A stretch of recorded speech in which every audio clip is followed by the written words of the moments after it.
be a little controversial. A big life change that I have made that I did not realize that I do so often pre-pregnancy was, and then I only had a couple weeks before I got chickenpox. Hi guys, so welcome back to my channel. So today I'm going to share all about my first trimester. I am into my second trimester now. So looking back, it was actually really fun to reflect throughout the entire first trimester. I took notes. I want to share some first symptoms with you, some crazy things that I did not expect. It was definitely an unexpected first trimester, to say the least, but it's just going by so fast. I can't believe I'm already in the second trimester. That feels a little bit crazy. If you are pregnant too, I would love to hear how your first trimester is either going or went in the past, because something I really learned is everybody's pregnancy is so different, which does make it a little bit more challenging to know what to expect, but yeah, so different. So to get started, early symptoms. I think I touched on this in my pregnancy announcement, but I did not have any symptoms when I took the pregnancy test. I just like knew in my gut that I thought I was pregnant. That could have just been me. You wanna come in? Get to that, good. Oh, okay.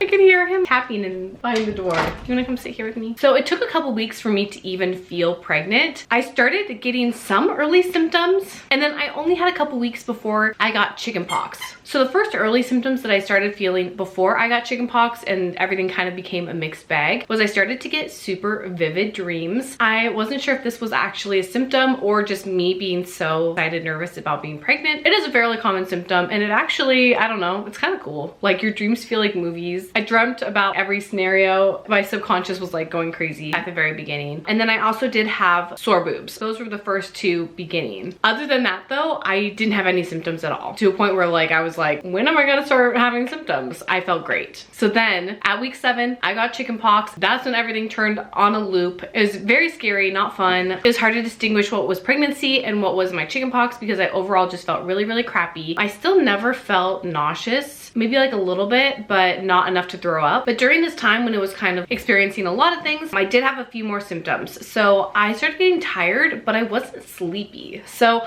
I'm a very sleepy girl. I love taking naps. I'm just overall a sleepy person. So I thought getting pregnant, I'd be even sleepier. I was tired. I felt like I was exhausted. You know, like when you like, I don't know, spend the whole day walking around or something and you're just like exhausted, but you're not sleepy. That is how I felt. I didn't necessarily feel sleepy. Like I needed to actually sleep more. I did have a big sensitivity to smells. So I definitely noticed that I smelled everything a lot stronger. Things just smelled worse. I didn't think things that smelled good smelled better, unfortunately. So kitchen smells, especially if my husband was cooking meat, it just made me feel really gross. So yeah, definitely had that. So when I did have chickenpox, I got treatment right away and I started to feel better after a few days, but then I still felt really, really bad. So I talked to my doctor about it. So the first doctor's appointment was actually really not very good. I felt like they had us wear masks, of course, even though we were past the time of being contagious from chickenpox. It definitely was kind of scary and they didn't have a lot of answers for us. Yeah, I definitely don't recommend. It was not fun. And it was very emotionally stressful too because I was so worried about how it would impact our baby. So something's a little different about having chickenpox when you're pregnant versus not is something I didn't know is standard pregnancy, you actually don't get very many ultrasounds. We got more ultrasounds because we were monitoring our baby and because we were so nervous about our baby getting chickenpox throughout the growing process, it actually made the ultrasounds like very stressful because every time we'd go in, it was both relieving when, you know, we learned the baby was good and on track and healthy, but it was very nerve-wracking going into it because we knew that it was possible that that wouldn't be the case. One more symptom before I go into my cravings, I do have more migraines. So some people when they get pregnant, they actually don't have their migraines anymore if they had migraines before. That hasn't been the case for me. I had like the normal amount of migraines in my first trimester.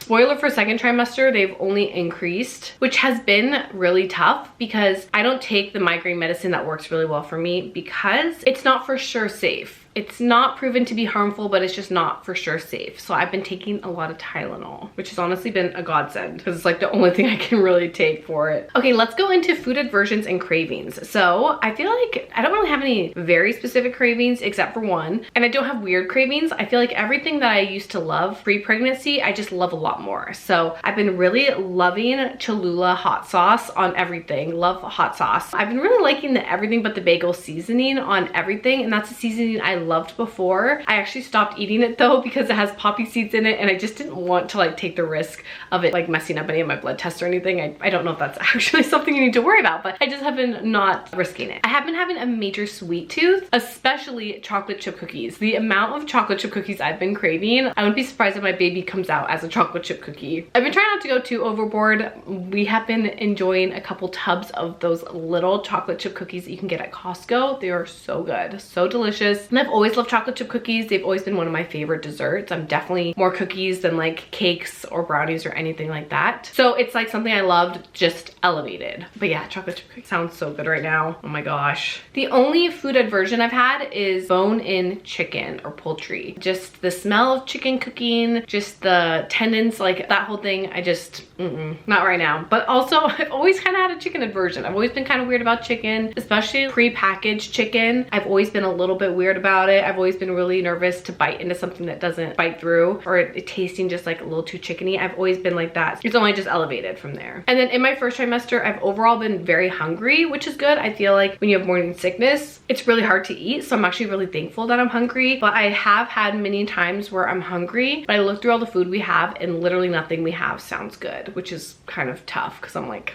hungry, but I don't want anything that we have, which is just frustrating. One more thing I forgot to mention about the chicken pox is there was that time that I still felt really bad and I wasn't sure if it was pregnancy or if it was chicken pox. And then I made that full recovery. And so I'm pretty sure it was just chicken pox. And then I basically started feeling really, really good again, which I'm thankful for. Like my symptoms were super, super mild. Okay, first trimester must-haves. Been taking a lot of prenatals and I've been taking a variety of different prenatals. I've been trying a whole variety. I've been trying the most viral ones like Ritual, Parallel, the more expensive ones, but I've also tried more affordable ones like gummies that you can get at Target. I also got ones at Costco when they were on sale. You just take so many prenatals when you're pregnant. I've just been trying a bunch of different brands. And I will say some are a lot easier to take, especially if you are sensitive and like you're just not feeling great, you know? Some are easier to take than others. I even started taking prenatals before I got pregnant and I probably will continue to take them after. So I figure anytime I see a sale, I just pick up whichever one there is. And now I'm starting to get a better idea of what I like. Oh, I want to share my two favorite water bottles because drinking water is even more important when you're pregnant. And I felt like it was actually kind of hard to drink enough water, but I like knew in my mind, like I'm growing a baby, I have to drink more water. So these are the two water bottles that made drinking water a lot easier for me. So if you're not new here, neither of these should come as a surprise at all because these are the two that I rave about, but I feel like I've nailed my water bottle game at this point. We have number one, the classic Stanley. I don't necessarily think you need a Stanley, but I would recommend a cup like this. They make so many different varieties of this for a lot cheaper. They even have the simple modern one at Costco now, and it was like so affordable. So if this is like kind of pricey for you, I totally get it. But the whole point is you want a cup you can have either at your nightstand or you can carry it around with you in the house. I personally don't take this out of the house. I find it very inconvenient to travel with. Tried taking it to my honeymoon with me, big mistake. It does leak. I'm currently sick. I've been sick. The other day I was taking a nap and I woke up and I was like so thirsty because my throat has just been so dry since being sick. So I grabbed this off my nightstand and it was like completely full and I took a drink out of it and then I fell back asleep with this like holding it. And when I woke up, I had a whole wet spot because this just like leaked all over me. This thing is not leak proof. There are things you can get for it that make it leak proof, but that has just been my one complaint. This is a really good one and it does keep your beverages cold. This next one, and this one is the one I take everywhere with me anytime I leave the house. This is my Awala water bottle. This thing, I just freaking love it. I know this is super hyped right now, but I think it's hyped for a reason. I just think it's such a good size and it's so satisfying to drink from. It has such an open spout. The water comes out of it so easily and it also has a straw. So it's just all around winner. This one too kind of unreasonably pricey. I feel like the price has gone up since I even purchased it, but I do feel like personally nothing compares to this one. Like there's no dupes that I feel like I could say is similar to this. Okay, next up, since I have been trying to drink more water, plain water has been pretty boring. So a couple things that I've been doing to help me drink more water is I've been really loving coconut water. We get a whole pack from Costco, like those big ones. And I really love coconut water. I feel like it's been really helping me stay hydrated. So coconut water and electrolyte supplements. I've been really liking Liquid IV. I feel like I can get it at a really good price at Costco. If you don't know by now, I love Costco. but I love Liquid IV. Element is good too, but sometimes I get a little bit nervous about the sodium content, so I drink that like every few days, or if I've been particularly out and about, I would do Element. And then the last thing is I've been starting to use body oils early, even before I even had a bump at all, because even by the end of my first trimester, I had like no bump. It was a little concerning. I even asked the doctor, I was like, is this normal? And she's like, yes, that's totally normal. But I felt like I would still wear all my normal clothes. I still felt like my stomach was really tiny. So here's my belly routine that I've been doing since day one of getting pregnant. This might seem excessive, but I saw a TikTok and they're like, this is the way to actually like make sure your belly is staying hydrated. So it's 3 steps. Number 1 is a body serum. This is from Osea. I researched a bunch of body serums. This seemed really well reviewed. It is the hyaluronic body serum. As you can see, I'm almost out of it. I do have a backup that I just ordered because I really like this. By the way, I do this right when I get out of the shower. So this absorbs really well. It has like no scent at all, so it's really good for sensitive skin. And I feel like it's a way to like hold on to the moisture that your skin already has out of the shower without it feeling oily, like it's just sitting on top of the skin, like it fully absorbs. So I start with this. Next up, this is almost empty too. I have a backup of this too. This is the Earth Mama Belly Butter. I've been really liking this. This bottle looks kind of small, but I use 2 pumps like every single day, and it's lasted me like halfway through pregnancy, so that's not too bad. I get this from Thrive Market. They have the best price on Thrive Market, but you can also get it on Amazon, so I will link it from Amazon as well if you don't have a Thrive Market membership. But really like this one. It smells kind of like Fruit Loops. Yeah, and I feel like it's just a standard belly butter that's not super oily. It just feels like a lotion. It spreads pretty nicely too. And then last but not least, this one is oily. It's like literally oily, like the bottle is oily. This is the Bio Oil Skincare Oil. So this is a super popular oil that people have been talking about for a very long time, and I think it's just like a classic good skin oil. I put this as my last step to really seal in everything. If you don't like the oily feeling, don't use this. Everything else you'll be fine, but this is definitely oily. So I haven't been putting too much on there. I probably will start using more as my bump starts growing and I get itchier, but for now I only use a little bit of this to kind of really seal in the deal, and I like it so far. It has a scent, but it's very mild, like a slight fresh scent. And this blends well as well. And when I have it on my hands, I don't feel like my hands are like super oily. I just kind of rub them on my arms and I'm good to go for the rest of my day. I also put on my clothes like right after I do all of this, and I've never had a problem with staining my clothes or anything like that. So now I'm going to answer some common questions we've received. So the first question is, do we know the gender and do we have a name yet? So we do know the gender. We actually had to postpone our gender reveal because we got sick. So we're doing it this upcoming weekend, and I'm hoping to start getting these videos out so we can post it in almost real time. But follow me on Instagram, since that will be where we share first on social media. But Jonathan, my husband, and I do know the gender. We had my sister find out and she ordered us cupcakes, and then we did a private reveal. We did record it though, so we will share that. We'll share like our authentic reactions, and yeah, we do know the gender. We're very excited to share with everybody. So yeah, and do we have a name? No, we do not. And I feel like the more we talk about names, the farther we get from deciding a name, because I feel like, I don't know, naming your baby is like one of the hardest decisions ever. That's their name for the rest of their life. I feel like I'm very picky, and I feel like my husband's very picky too, and there's a lot of names we like but do not love, or there's even names we love but just like don't fully feel right. They don't feel like the one. So we're still looking. Once we share the gender, I'd love to hear recommendations and suggestions, because we want a name that's like not super common. Like I don't want our kid to have like multiple people with the same name in their class, but I also want it to be a name, you know? Like I want it to be a name that exists in the world. So it's been tough, but no, we do not have a name yet. Second question is, how has Gary been? Has he been like knowing that I'm pregnant? And the answer is yes. He's been really clingy and snuggly, which is like my favorite thing ever. Like that has just been like the best part about being pregnant, frankly. He just like loves getting so close to me. Like if I'm laying down or sitting on the couch or laying down in the bed, he'll just like come snuggle with me so close and like basically lay on my belly. He just wants to be like right there in the action. He's always been like, you know, obviously very much my little buddy, and he's been a big like daddy's boy with my husband, and we always joke that I've been like a little sad that like sometimes my husband is his favorite because he just loves my husband so much. But ever since I've been pregnant, he's been a little mama's boy and I love it. He's like my little best friend and it's been awesome. All right, last question we have been getting so often is nursery plans, and I'm sitting in the nursery, and if you could see, you know what,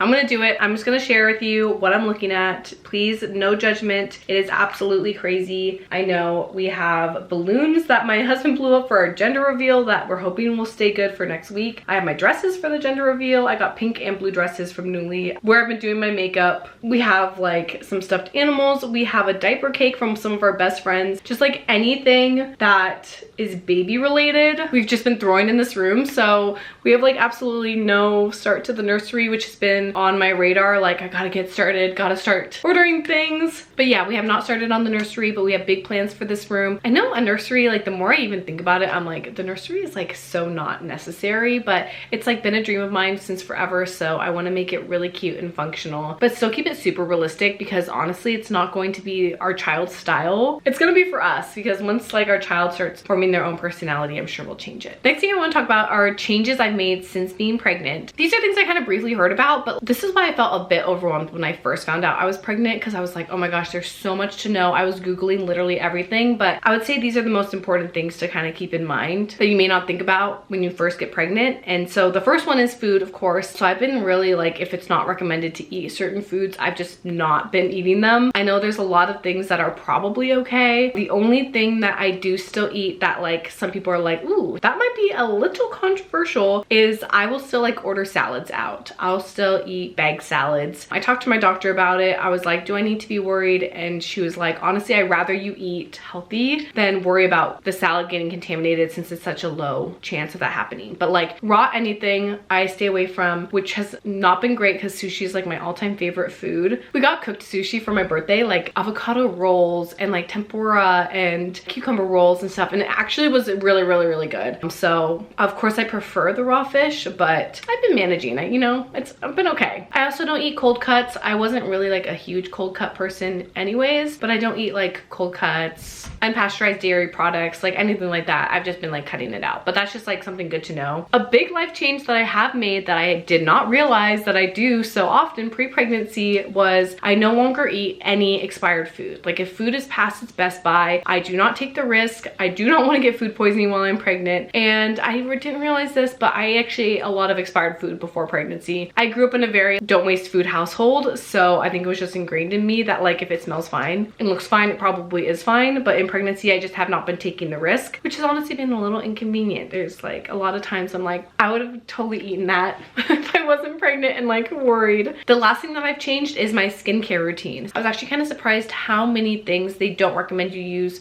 while you're pregnant that I had to take out of my skincare routine. The main ones are retinol, any retinoids, acne treatments like salicylic acid or benzoyl peroxide, and chemical sunscreens. The sunscreen one has actually been like a huge challenge. There are also a couple other things in like mineral sunscreens that are tough. I own so many sunscreens and I only own one that was like deemed pregnancy safe. Wearing sunscreen when you're pregnant is even more important because you're like more susceptible to like hyperpigmentation. But I actually did find one I really love. Let me grab it. So here are my two top pregnancy recommendations for sunscreen. This is a backup. I have the one I'm currently using that's like all messy and gross and almost done. This is the CeraVe Hydrating Mineral Sunscreen Sheer Tint. I recommend getting the sheer tint one. I've used the one that's not tinted before too, and it gave me like serious white cast, like to a point it was almost offensive. My skin tone changed. It would not blend in. It was just bad. But the sunscreen I discovered that I really love, it is more pricey, but it wears better. It's a little less greasy. This is the Ulta MD Skincare UV Restore SPF 40 Tinted Face Sunscreen. I love this one. I feel like this one blends in a little bit better. If you need a sunscreen you know that's pregnancy safe, this one's good. Last but not least, I want to share kind of my learnings, any advice I may have, or anything that I just maybe would have done differently after each of my trimesters, especially in hopes that it might be helpful to you. Okay, the first thing that I kind of wish that somebody told me or I told myself was you do not need to know everything as soon as you get pregnant. Even though these weeks are going by really quickly, I still feel like I have a lot of time. When I first got pregnant, I felt like this overwhelming feeling of like, oh my gosh, I know nothing. I need to know everything. This is gonna go by so fast. The baby's gonna be here any minute and I need to know everything. I need to research everything. That's like simply not the case. Like focus on what's in front of you. So the first thing I would focus on is like things that you need to cut out of your day-to-day life. And then when you're gonna tell friends and family. That's it. Those are really the only things that you need to do like the entire first trimester in my opinion. Anything else like all the baby products, baby shower, delivery plan, all that that stuff, like you have so much time. You have so much time to figure that stuff out. Okay, so the second thing is I would tell myself that